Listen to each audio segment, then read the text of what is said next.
Hel Oxal, sejam bem-vindos ao programa Falando Nórdico com Alan Marante, transmitido pela Kron TV Evolution, aqui no YouTube.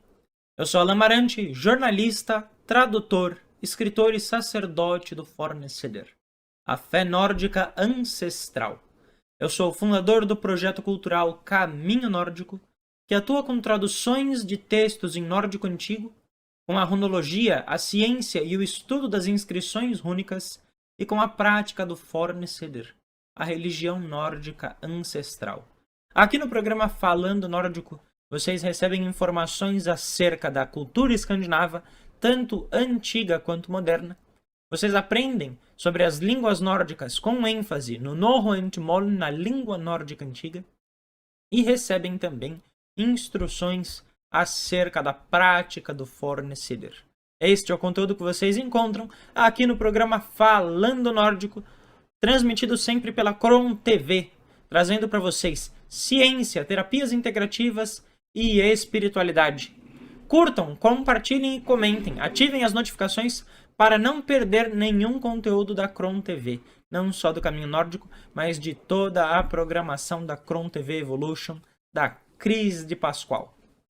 Hoje no nosso programa nós vamos falar a respeito da prática do Forneceder, mas em um elemento em específico, a Norrøn-Goðafræði. Norrøn-Goðafræði, que é a teologia nórdica. Para que serve a teologia nórdica? Como funciona este sistema de aprendizado? O que nós fazemos uso com tais elementos? A teologia nórdica, Norrøn-Goðafræði, é o estudo dos manuscritos antigos e, efetivamente, da religião nórdica pré-cristã. Fazendo uso das ferramentas mais avançadas que nós temos da antropologia, da arqueologia, da linguística, analisando os manuscritos e removendo elementos de outras culturas que muitas vezes permeiam o estudo histórico. Nós temos, obviamente, diversas influências do cristianismo no estudo histórico, e nós temos a mitologia comparada, que é quando você pega elementos de um determinado povo e compara com outros povos, como os gregos, como os romanos, e, obviamente, com diversos vieses do Renascimento e também do Romantismo. A Norrøn-Goðafræði tenta eliminar tais influências, estudando a cultura nórdica como ela evidentemente deve ser estudada, através da cultura escandinava como base, tendo em análise as línguas nórdicas modernas e o nórdico antigo, e também o proto-nórdico e o proto-germânico, observando os achados arqueológicos e os elementos sociais e culturais que fazem com que nós efetivamente tenhamos elementos sociais adequados. Por exemplo, através da mitologia comparada, muitas pessoas utilizam-se de meios para comparar, por exemplo, Odin com Zeus, como se fossem divindades equivalentes. Então, os atributos que estão relatados em documentos gregos passam a ser usados para tentar traçar paralelos com os nórdicos. E isso é incabível. Dentro da teologia nórdica, nós estudamos efetivamente as descrições efetivas dos Regan, dos poderes governantes, sem precisar traçar paralelos com outras culturas. Até mesmo porque não só isso empobrece o estudo, como isso gera diversos equívocos. Além do que, a Norrøn-Goðafræði, a teologia nórdica, também elimina aqueles elementos que foram trazidos pelo senso comum, como, por exemplo, Thor é um deus chucro, um deus burro, quando na realidade é muito pelo contrário. Ele é descrito como extremamente astuto, hábil e sagaz, inclusive tendo derrotado em um duelo de charadas e de poesia com Alvis, um dvergr, um anão extremamente sábio, cujo nome significa conhecedor de tudo. Então, quando nós pegamos os elementos efetivos da história nórdica e analisamos eles com a devida clareza, lendo efetivamente os manuscritos, dando a atenção para a história e geografia nórdica, nós temos um conhecimento muito mais rico e verdadeiro. Então, a teologia nórdica serve para que nós possamos estudar efetivamente fragmentos, como alguns que eu vou ler aqui para vocês, por exemplo. Um sobre Frigg.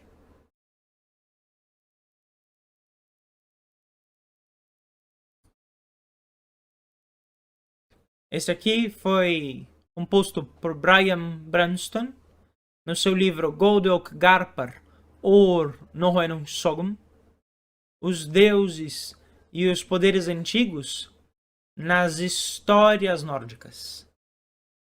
Frigg veit Orlog og hun vendari huskapar, Fjölskidu og Hengmelis.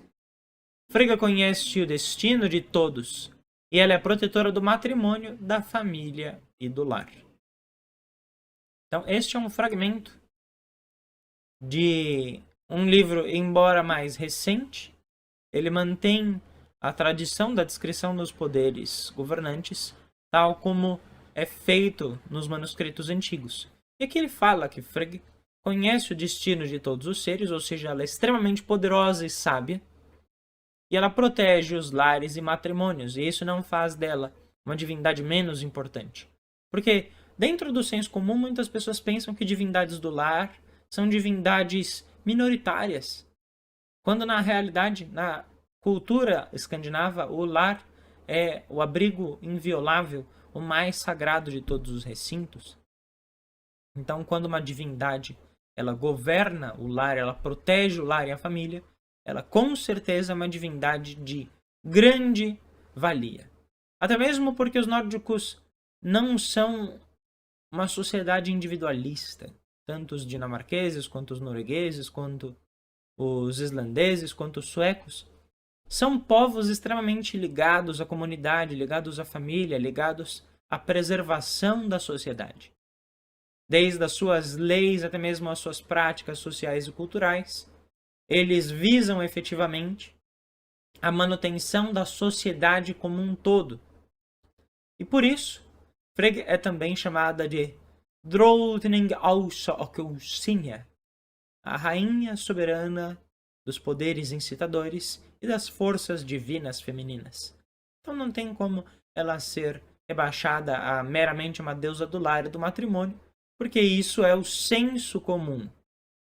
Quando nós pegamos, por exemplo, a outra divindade bastante conhecida, que é Tyr, as pessoas tentam reduzi-lo ao deus da guerra. E aqui. Han Kaladir Saiter Mana. Han Eike Kaladir Saiter Mana. Ele não é chamado de conciliador dos homens.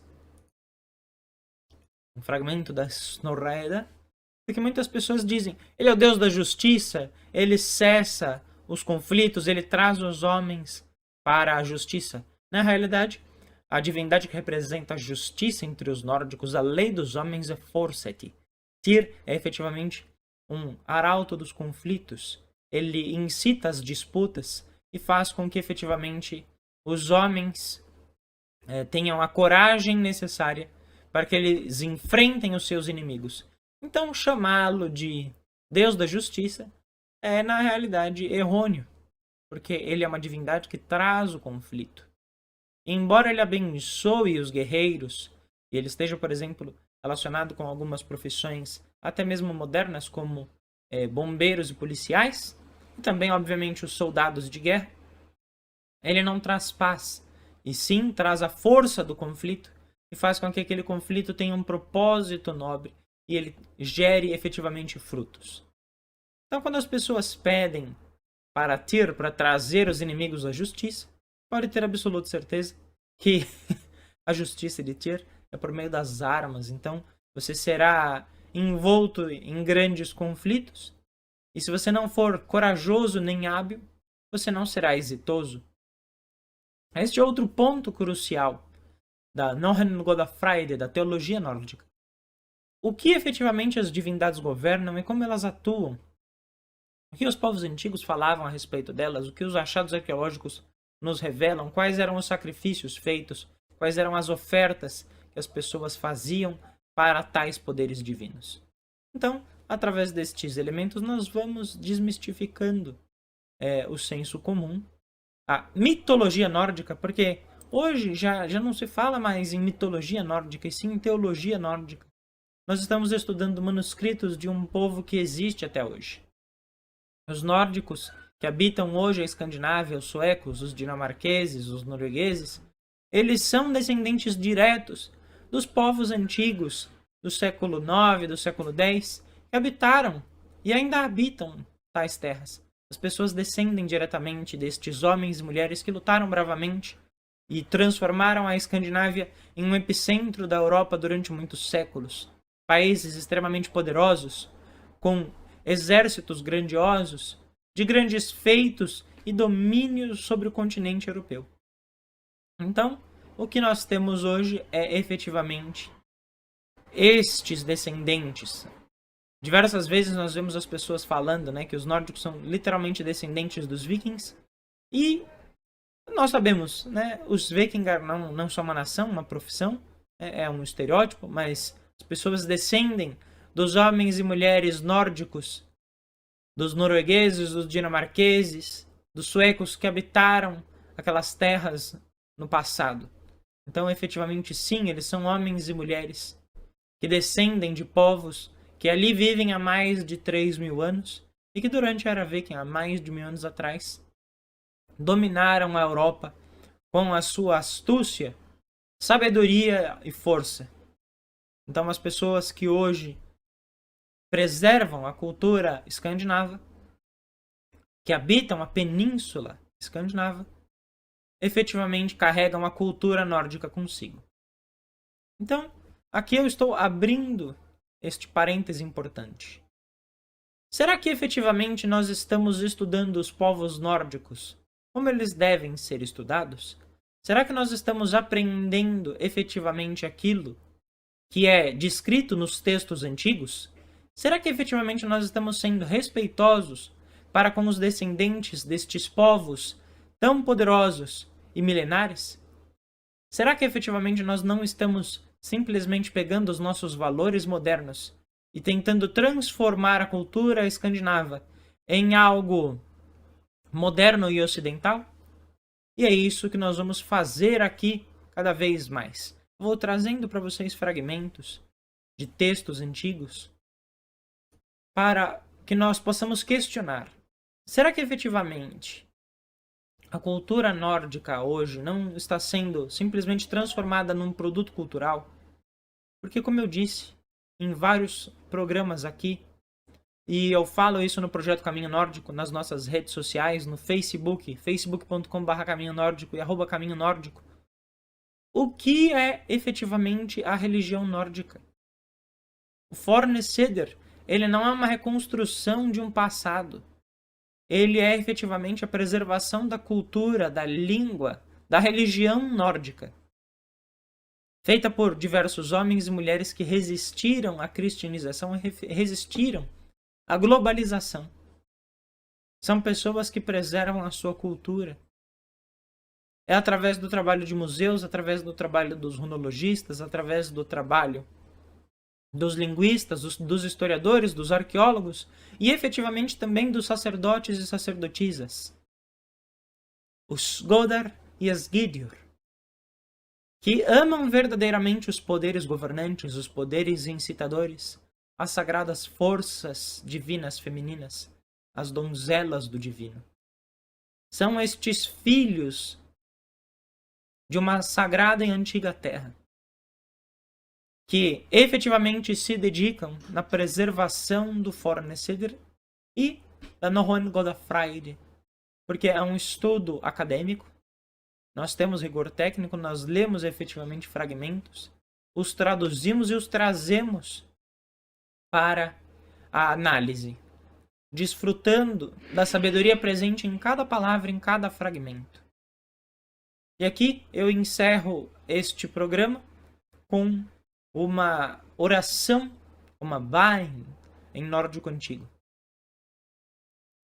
Aunan ek frøyvask og froder vera, og vaks og velhavask, ord mera ford ordes leita de, vermera verkes leita de. Palavras por palavras me conduziram a outras palavras. Proezas por proezas me conduziram a outras proezas. Este fragmento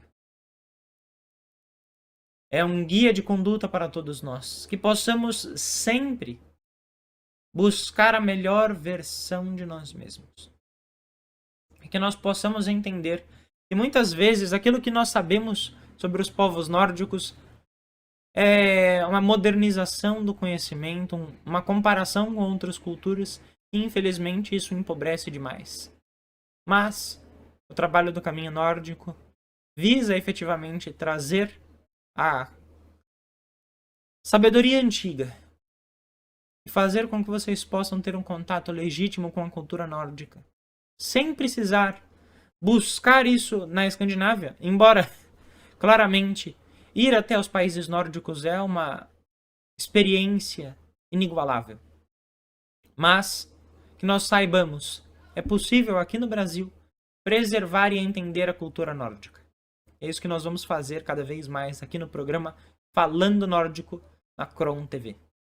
Eu sou Alan Marante e vocês acompanharam o programa Falando Nórdico, um projeto da Cris de Pascoal, aqui no YouTube e também em diversas redes sociais. facebook.com/caminho nórdico, @caminho nórdico no Instagram. Ao Sahel.